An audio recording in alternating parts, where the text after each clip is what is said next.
People come from all over the world just to see the snake dens here.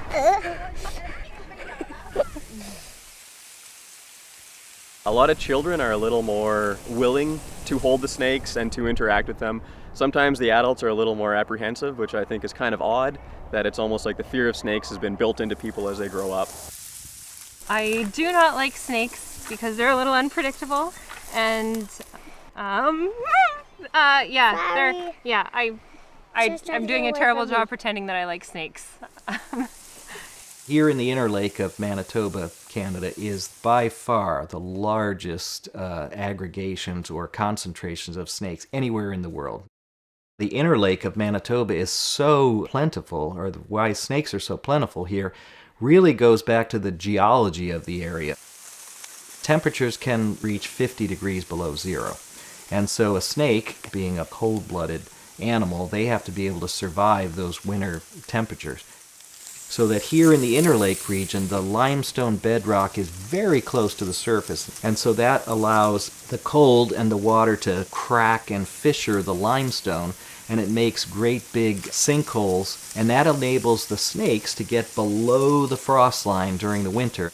There's a very limited number of these den sites. So all the snakes in an area have to go to that den site that's in their region. And so that's how you end up with literally tens of thousands of snakes being in a sinkhole that might be the size of the average person's living room.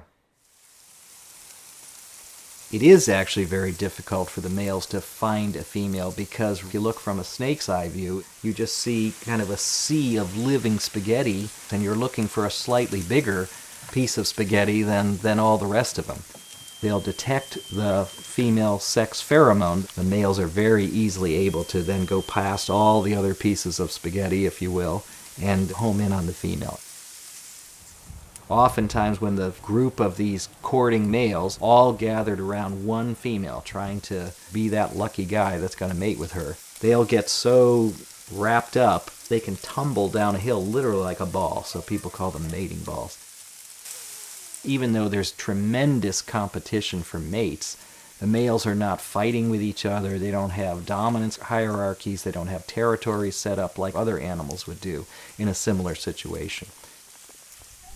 Let's get a picture in front of the big snake, okay? I like to call them the ambassadors of the reptile world. They're a great way for people to interact with wildlife. Look at mommy and smile. The garter snakes don't have teeth, and they feel cool when you touch them and stuff. So they don't bite you. They just kind of move around in your hand really fast and stuff. Awesome job, guys. Obviously all the snakes here are harmless. The dens here at Narcissus have been set up through Manitoba Conservation, and the boardwalks have been made and they're regulated. So it's a nice place for people to come visit with minimal impact on the denning sites themselves. Way back at the turn of the century and even through the 20s, 30s, and 40s, people had a pretty bad attitude about snakes and trying to clear them out. Just times have changed a lot. I think people are much more environmentally conscious. Really and truly, having these healthy numbers of snakes means you're living in a healthy environment.